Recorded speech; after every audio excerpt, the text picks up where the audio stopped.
Hello Taurus, my name is Agatha and this is the astrological reading for May 2016 for your sign. This is a very general reading. If you'd like a private consultation, please send an email to duniazad@gmail.com. I'd be delighted to work with you. So Taurus, the new moon is going to happen on the 6th of May at 16 degrees of Taurus, and the full moon is going to happen on the 21st of May at 1 degree of Sagittarius. In your case, the new moon, Taurus, is going to happen in your first house, and it's going to be like four planets, actually 2 planets and 2 luminaries. So the new moon, along with Mercury in Taurus retrograde and Venus in Taurus, all happening in your first house, and in good positive aspect with Pluto in the 9th house and Jupiter in the 5th house. So this could be a new beginning connected with you setting roots. So you might be thinking about building more stability in your life. So you might be thinking of, maybe this is the time for me to buy my own place, and you might be, devising a plan to do so. And the best way for this plan to work out, for you to buy your house, if it's in case a house, a property, the best way to do it is first. Taurus is very conservative, could be a rather conservative type of sign. It's practical, it's reliable, knows how to attract material things into his or her life just by doing the work, and sets out a plan and devises a plan and just follows it in a very consistent and diligent manner. However, because this new moon is going to have two inconjunctions, which is an aspect of 150 degrees. These two inconjunctions happen between the new moon and Saturn in your 8th house, and Venus and Mars in your Venus in your 1st house, and Mars in your 8th house. So an inconjunction is an aspect which unites two different planets that have nothing in common with each other. Earth is fixed sign, and in this case, and Sagittarius is a mutable sign. Sagittarius is a fire sign, and Taurus is an earth sign. So just they don't see eye to eye. But in order to harmonize these two energies, one has to take qualities from the other. So that this energy, this aspect, can flow a little more easily and be less irritating, because it's a very irritating and annoying aspect. So let's say you want to really start devising a plan for you to buy your own place. You need to be less conservative and keep your options open. Be less conservative, be more open, like Sagittarius.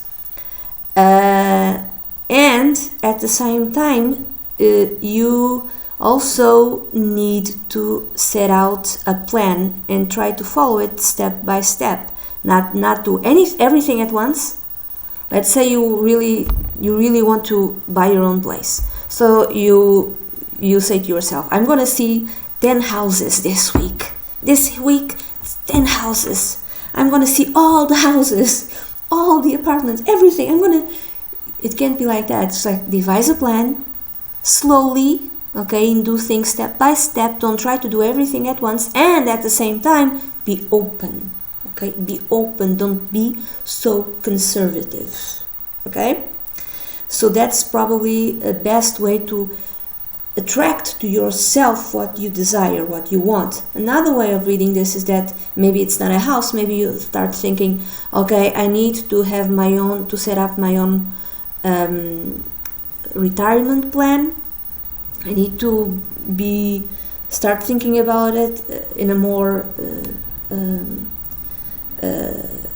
long-term way, long-term fashion. So it's the same type of advice applies.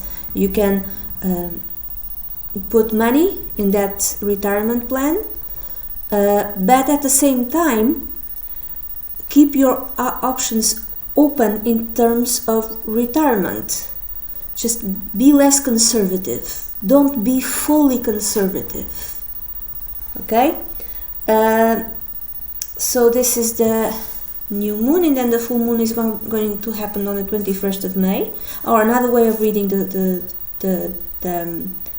this new moon on the first house, you might have also an impulse to buy new wardrobe, but you can't because you have, let's say you have to pay your taxes, so you cannot spend all the money that you want on your new wardrobe. Or you might want to try new types of food, luxurious food, you know, the type of food that rich people eat every day, and you can't eat all of that stuff. You can only afford a tiny little bit of caviar or something like that, or truffles or whatever. So it might be like that as well. So the full moon is going to happen on the 21st of May on the at 1 degrees of Sagittarius, and this full moon is going to happen in your 8th house, conjunct Mars.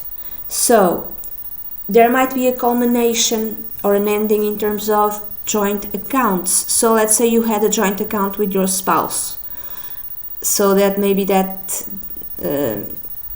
you closed that joint account for whatever reason, or maybe both of you pay something, a debt that you both had, but it's a large amount of money, and you feel really annoyed and mad and irritated at the bill that came. This bill could be a tax bill. It's so big, and whatever it is, it really annoys you.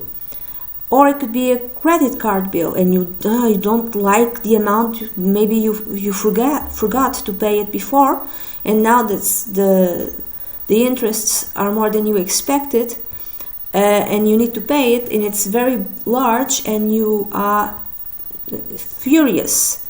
Or this bill, this money that you have to spend, might be connected with a child, and it's much more than you expected. Which also infuriates you. Another way of reading it, because it's the 8th house, it's maybe it has something to do with sex with your spouse. Maybe one wants to, another, but the other doesn't want to or isn't available. So it could be like that also, and so there's like irritation connected with that. But mainly I'm reading this is a bill that needs to be paid, maybe the last type of bill, and it really fills you with rage. And that's it, Taurus. This is the reading that I have for you. I hope you have a great month. If you'd like a private consultation, please send an email to duniazad@gmail.com. I'll be delighted to work with you. Bye bye.